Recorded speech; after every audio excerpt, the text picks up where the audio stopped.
I found my granddaughter and her baby living under a bridge in a tent.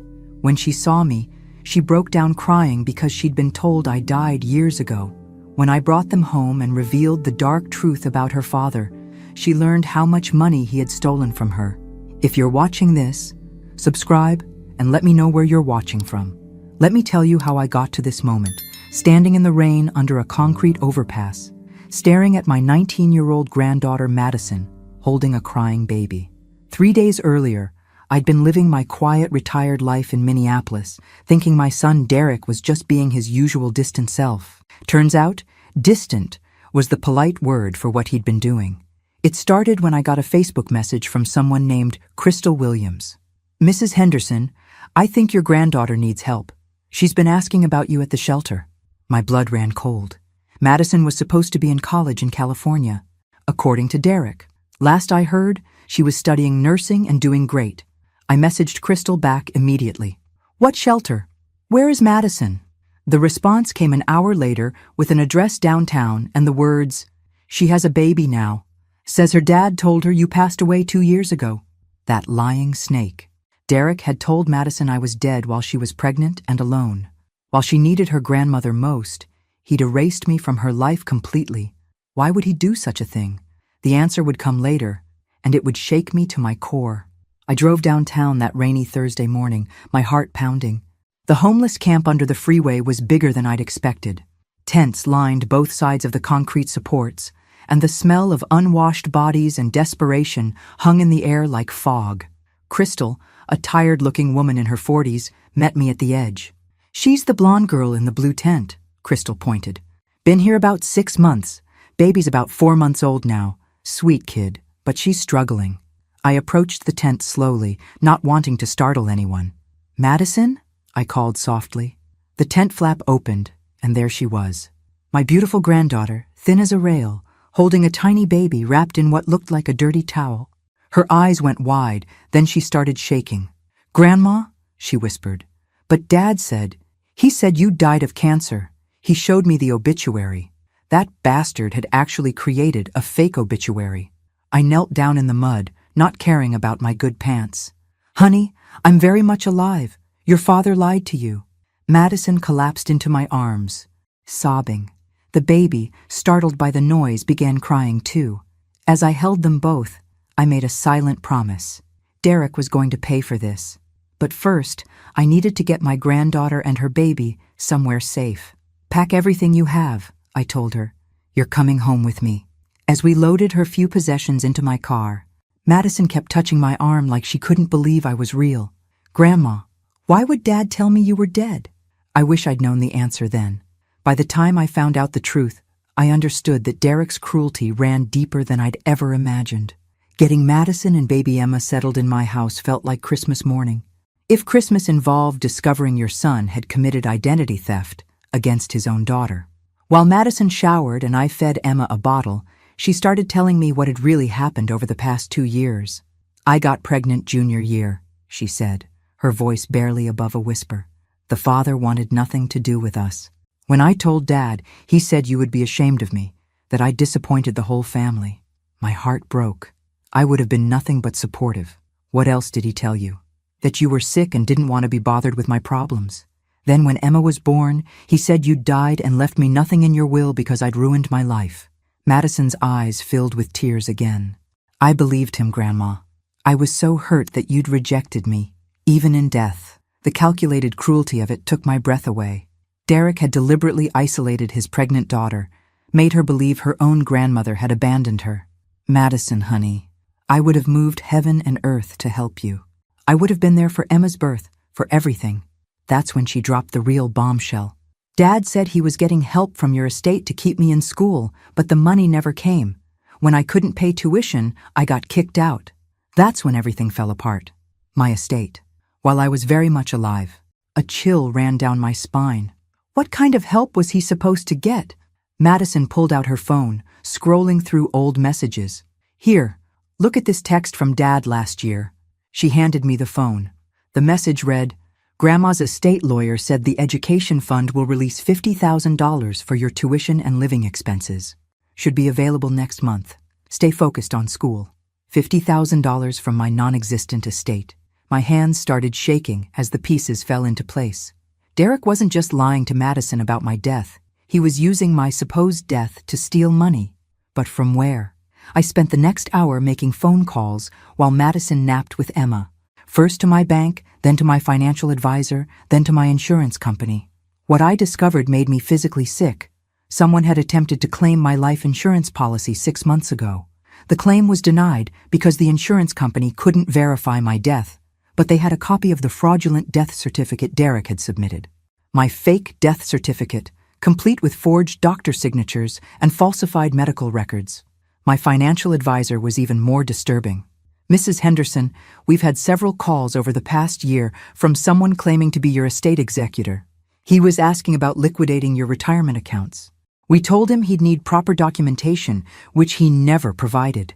Derek had been systematically trying to steal my entire life savings by pretending I was dead. And when the official channels didn't work, he'd apparently found other ways to get money, all while telling Madison the funds were coming from my estate. But if Madison never got the money, where had it gone? The answer to that question would lead me down a rabbit hole of deception that would change everything I thought I knew about my son. As I watched Madison sleep peacefully for the first time in months, holding her baby close, I realized this was just the beginning. Derek had made one critical mistake. He'd underestimated his mother. Game on, you lying thief. Monday morning, I called Derek's work number. Time to see exactly how deep this hole went. When his secretary put me through, I could practically hear him turn white through the phone. Mom? His voice cracked like a teenager's. We heard that I was dead? I kept my voice pleasant, even sweet. Funny thing about that, Derek. Turns out I'm feeling remarkably spry for a corpse. The silence stretched so long, I wondered if he'd hung up. Finally, I can explain everything. Oh, I'm sure you can. Why don't you come by the house tonight? Bring Laura. We need to have a family meeting. I paused just long enough to let him squirm. Madison will be joining us too. Madison? Now he sounded like he might vomit. Where is she? Safe, fed, clean. You know, all the things a grandmother typically provides when her son abandons his pregnant daughter. Each word was precisely placed, like chess pieces. 7 o'clock sharp, Derek. Don't be late. I hung up before he could respond. Let him spend the day in agony, wondering exactly how much I knew. While Madison took Emma to the pediatrician for a proper checkup, something that should have happened months ago, I got busy. My first call was to Patricia Wells, an attorney I'd known for 20 years. The second was to my insurance company's fraud department. The third was to the Social Security Administration. Patricia arrived at 4, carrying a briefcase that looked like it meant business. Betty, I've reviewed everything you sent me. This is serious fraud we're talking about. Identity theft, insurance fraud, possibly wire fraud if he's moved money across state lines. How serious? I asked, pouring her coffee. Federal prison serious. Multiple felonies. We're not talking about a slap on the wrist here. She pulled out a thick folder. I've prepared some documents. If you want to pursue this legally, we can have him arrested by Thursday. That stopped me cold. Prison? Derek was a lying, thieving snake, but he was still my son. What are my other options? Full restitution, community service, and a restraining order keeping him away from Madison and the baby. But Betty, if you don't prosecute, he'll just do it again, to you or someone else. I thought about Madison's hollow eyes, about baby Emma's malnourished frame, about months of my granddaughter believing her grandmother had rejected her. Let me see how tonight goes first. At exactly 7 o'clock, Derek's BMW pulled into my driveway. Laura stayed in the car. Smart woman. Derek walked to my front door like a man approaching his own execution. When I opened the door, he tried to smile. Mom, you look great. We really thought that you'd gotten away with it? I stepped aside to let him in. Madison, come say hello to your father. Madison emerged from the kitchen, holding Emma. Derek's face went through several interesting color changes as he realized the game was over.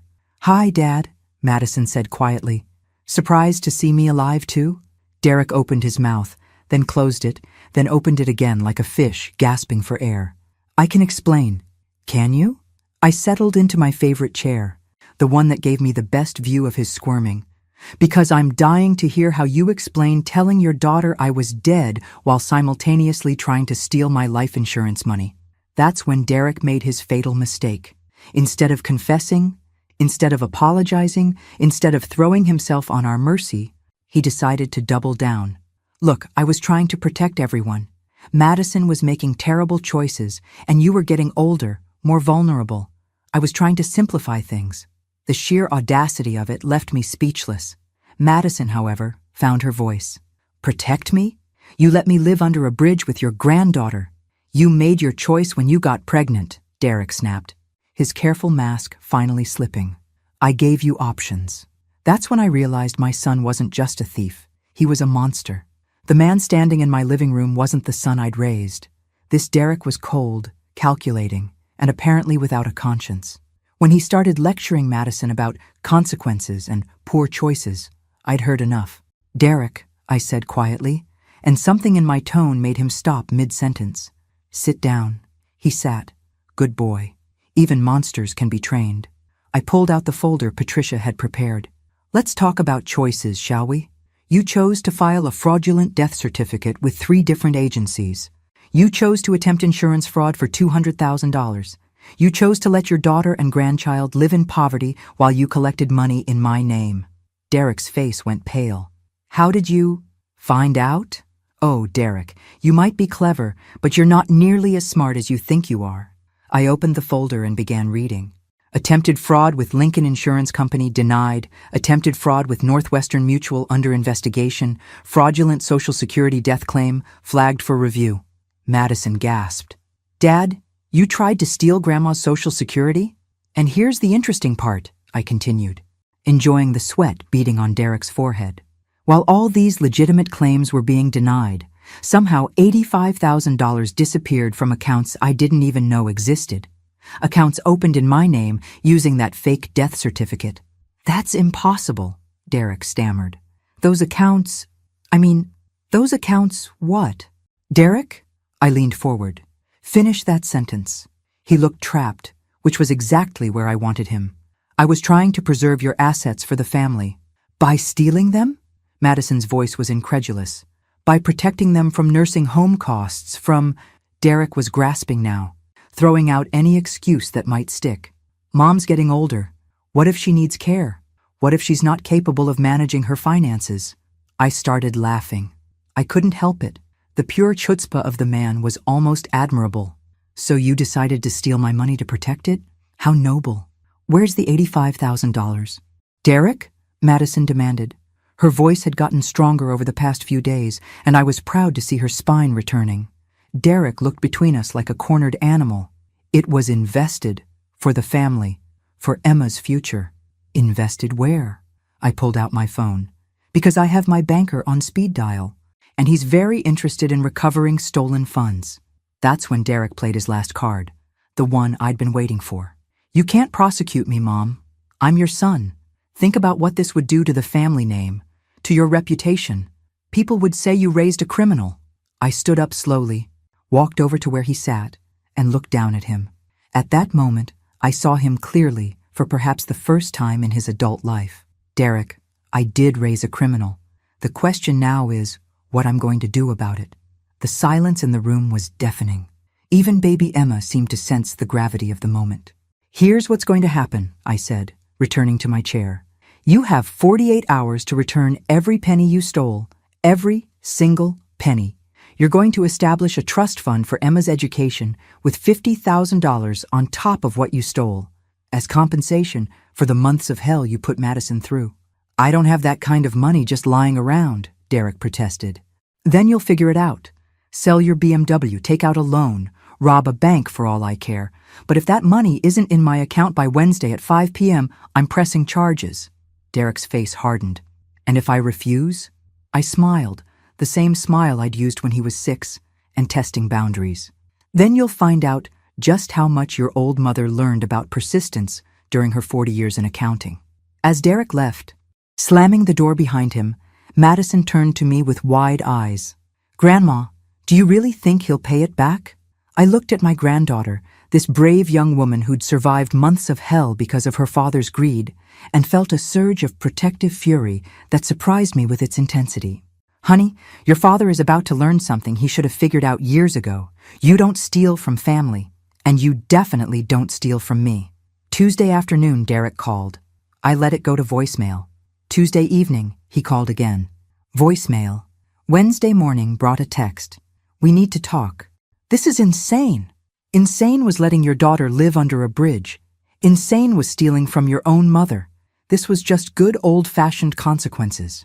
At 3 p.m., Derek showed up unannounced. Laura was with him this time, looking like she'd been crying. Good. Maybe she had a conscience, even if her husband didn't. "Mom, please," Derek started before he was fully through the door. "We can work something out. I don't have $135,000 just sitting around." "Then you should have thought of that before you became a thief," I replied, not looking up from the baby formula I was preparing for Emma. Laura stepped forward, her voice shaky. "Mrs. Henderson, Derek made mistakes, but prison won't solve anything. What about our kids? What about Derek Jr. and Sophie?" "Ah, the grandchildren card. I'd been wondering when that would come up." "What about them, Laura? They'll be devastated if their father goes to prison. Their lives will be ruined." I finished preparing Emma's bottle and turned to face them. "You know what ruins children's lives? Having a father who steals from family? Having a father who lies so easily that he convinces his own daughter her grandmother is dead." Laura flinched like I'd slapped her. Flapped. "We didn't know about Madison. Derek said she was fine, that she was in school." "Laura," my voice cut through her excuses. "You've been married to Derek for 15 years.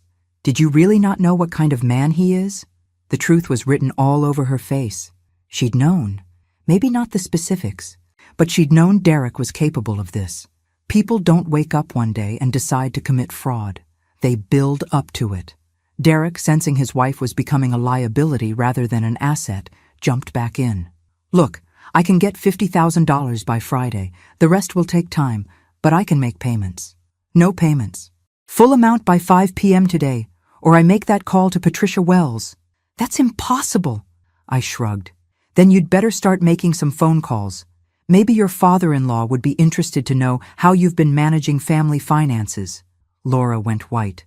"Derek, you didn't—" The look on Derek's face told me everything I needed to know. He'd been stealing from more than just me. Laura's family money was apparently also on the table. "How much?" Laura's voice was barely a whisper. Derek couldn't meet her eyes. "It was a loan. I was going to pay it back." "How much, Derek?" $40,000. Laura staggered like she'd been punched. I almost felt sorry for her. "Almost. So you've been stealing from both our families," I said conversationally. "How very efficient of you." At 4:47 p.m., my phone pinged with a bank alert. Wire transfer received, $135,000. I looked at the notification, then at Derek, who was slumped in my kitchen chair like a deflated balloon. "Well, well. Miracles do happen." "Are we done?" Derek asked, his voice hollow. "Oh, we're just getting started." I sat down across from him. "You're going to apologize to Madison. A real apology, not that pathetic excuse you tried yesterday. Then you're going to establish that education fund for Emma. Then you're going to get counseling because normal people don't do what you've done. And if I refuse?" I pulled out my phone and showed him the screen. Patricia Wells was number 2 on my speed dial. "Try me." Derek looked at his wife, who was staring at him like she'd never seen him before.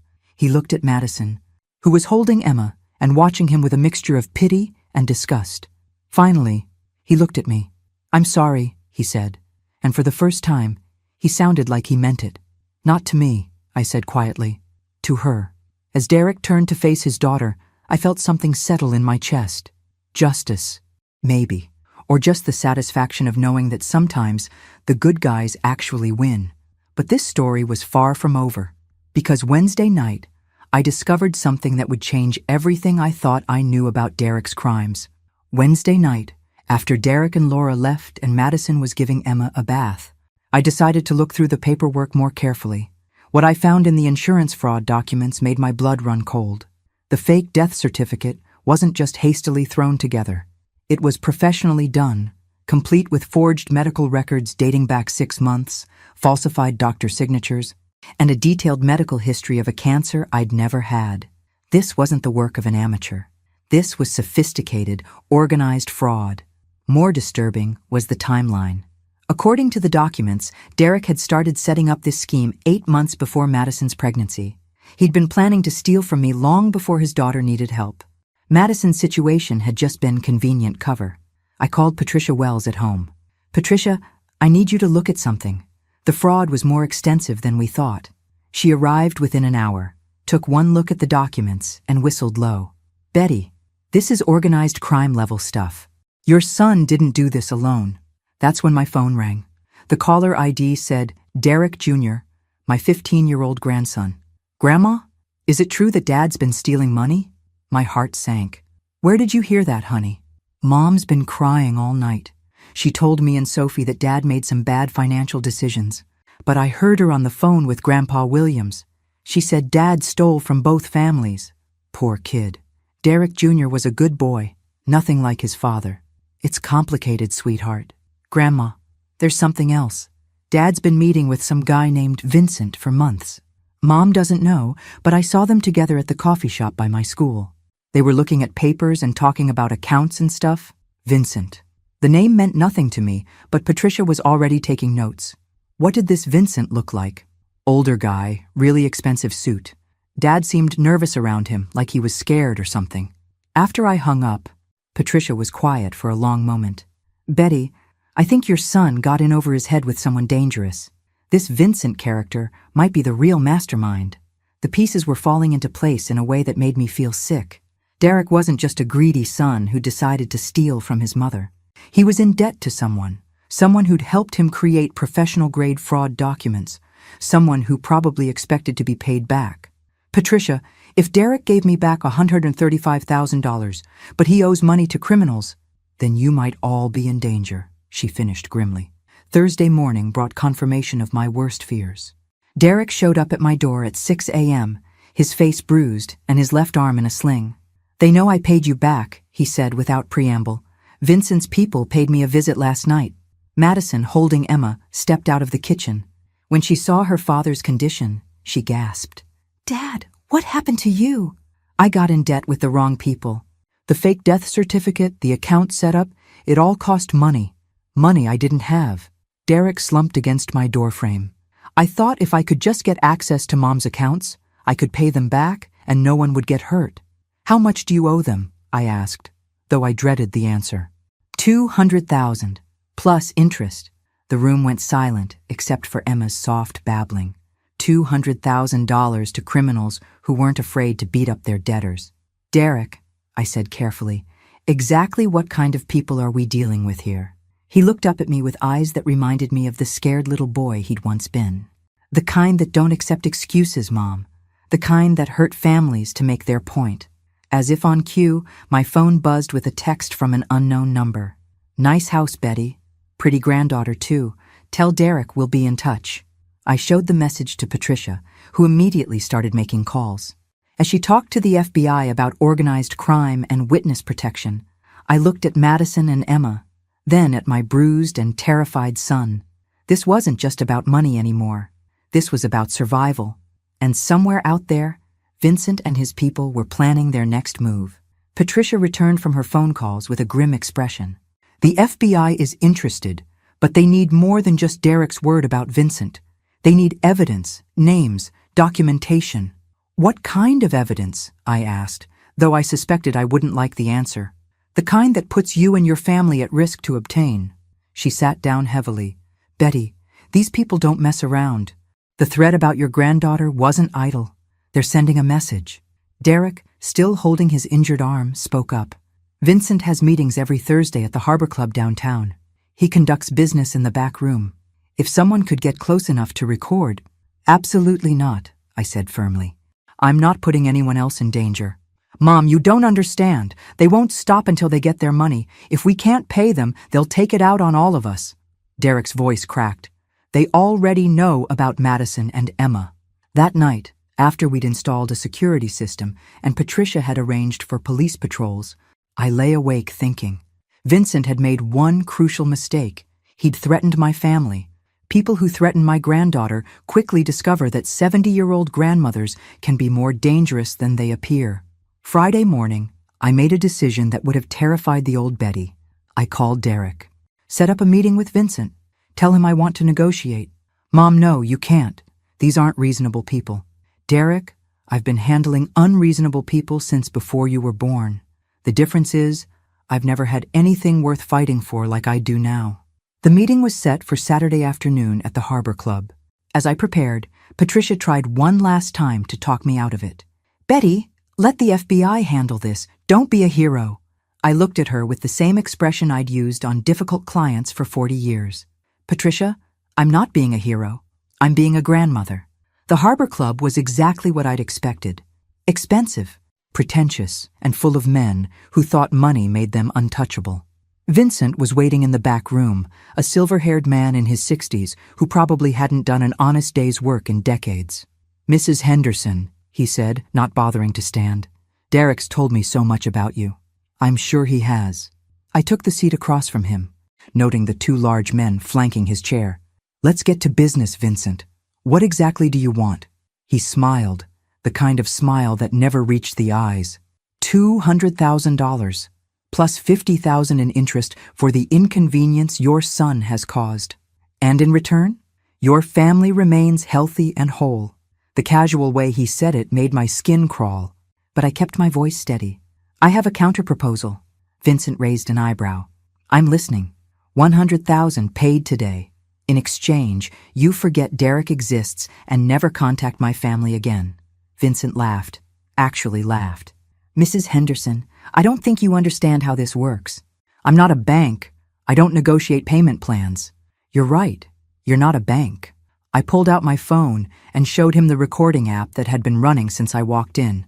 You're a criminal, and I've been recording this entire conversation. The mood in the room shifted instantly. The two large men moved closer, but Vincent held up a hand. You're making a mistake, old woman. The only mistake I've made is waiting this long to deal with you. I stood up slowly. Here's what's going to happen, Vincent. You're going to take my offer of $100,000 and walk away. Because if you don't, this recording goes to the FBI, along with Derek's testimony about your operation. No one will believe a desperate old woman and her criminal son. I smiled then, the same smile I'd perfected during 40 years of dealing with difficult clients. Maybe not, but they'll certainly investigate. And I suspect a man in your position can't afford that kind of attention. The silence stretched between us like a wire. Finally, Vincent nodded slowly. $100,000. Today. Cash, I added. And a written agreement that you'll never contact my family again. You're playing a dangerous game, Mrs. Henderson. Vincent, I said as I gathered my purse. At my age, every day is a dangerous game. The difference is, I'm not afraid to lose anymore. 3 hours later, Vincent had his money, and I had his signature on a document that Patricia assured me would hold up in court. As I drove home, I felt something I hadn't experienced in months. Peace. Derek was waiting on my front porch when I arrived, his face a mixture of relief and disbelief. Mom, I can't believe you did that. You could have been killed. Derek, I've been dealing with bullies my entire life. Vincent was just better dressed than most. I unlocked my front door, suddenly feeling every one of my 70 years. Madison met us in the hallway, Emma in her arms. Is it over? It's over, I confirmed. Vincent got his money and agreed to leave us alone. That evening, as we sat around my kitchen table sharing takeout Chinese food, Derek cleared his throat. Mom, there's something I need to say. What I did to Madison, to you, to our whole family. There's no excuse for it. Madison looked up from feeding Emma. Dad, why did you really do it? And don't say it was to protect anyone. We're past that now. Derek was quiet for a long moment. Honestly, I was jealous. Jealous of how much money Mom had saved. Jealous that she seemed so content in retirement while I was struggling with mortgage payments and college funds. I convinced myself that she had more than she needed, that she wouldn't miss it. So you decided to kill me off and help yourself, I said dryly. When you put it like that, it sounds even worse. Derek managed a weak smile. Mom, I know I can't undo what I did, but I want to try to make things right. You already returned the money. Derek, and Vincent has been paid off. What more is there? I want to be a better father to Madison, a better grandfather to Emma, and maybe, if you'll let me, a better son to you. I looked at this broken man who had once been my little boy, then at Madison, who was watching her father with cautious hope, then at baby Emma, who was completely oblivious to the drama swirling around her. Derek, being better isn't about grand gestures or big promises. It's about showing up every day and doing the right thing, even when it's hard. I know, and I want to try. Madison reached across the table and took her father's hand. Dad, I'll give you a chance, but it has to be different this time. No more lies, no more secrets. No more lies, Derek agreed. As I watched my son and granddaughter tentatively rebuild their relationship, I felt a deep satisfaction. Vincent might have gotten his money, but I'd gotten something far more valuable, my family back. 2 months later, Derek had kept his word. He was in counseling, had found a second job to repay his in-laws, and was visiting Madison and Emma twice a week. Not perfect, but progress. The real surprise came when Madison announced she wanted to finish her nursing degree. Grandma, would you mind watching Emma while I take some online classes? I know it's a lot to ask. Madison, honey, there's nothing I'd love more. And I meant it.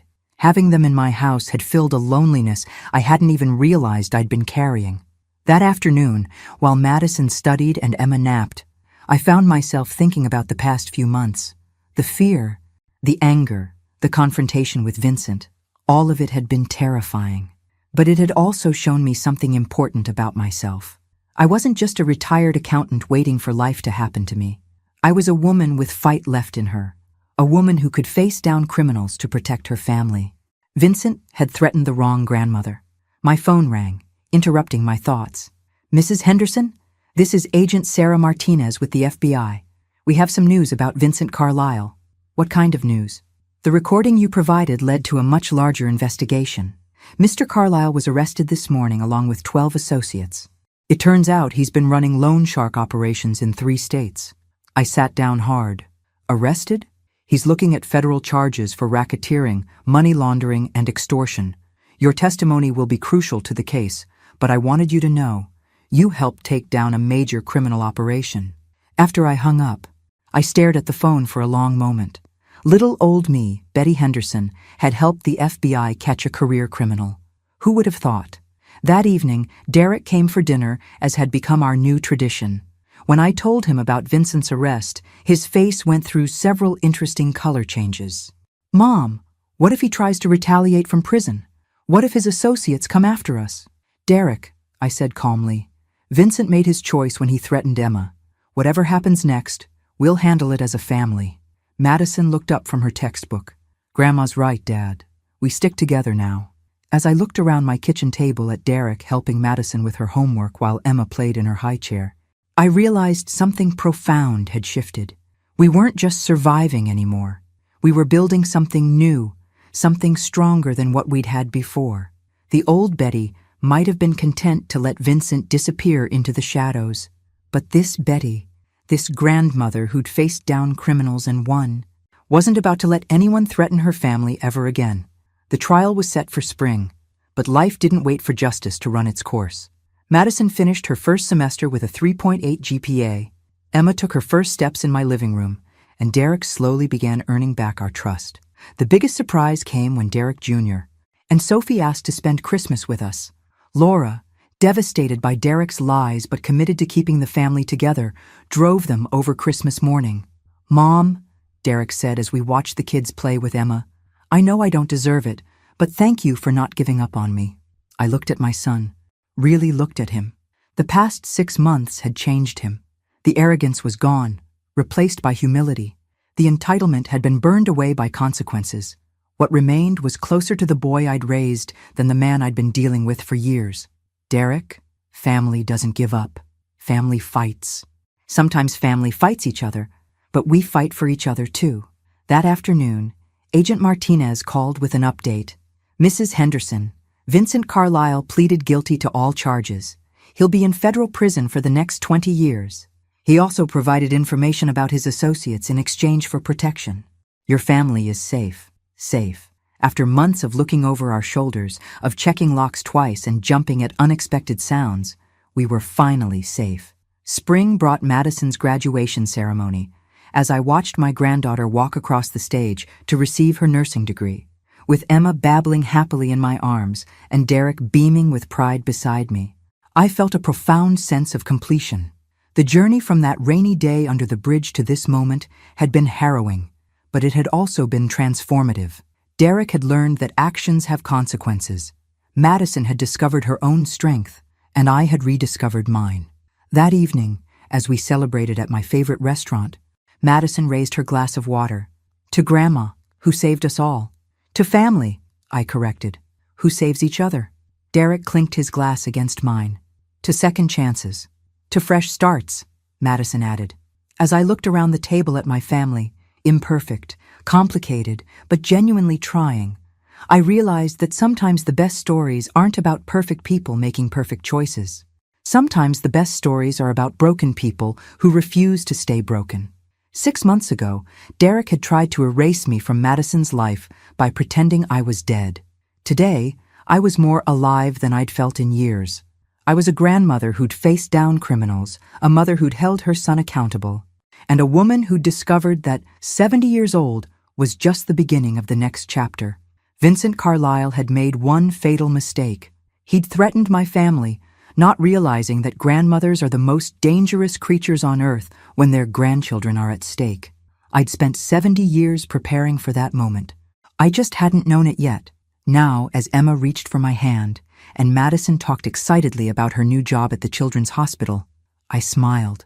Life had tried to write me out of the story, but I'd grabbed the pen back, and this time, I was writing the ending myself.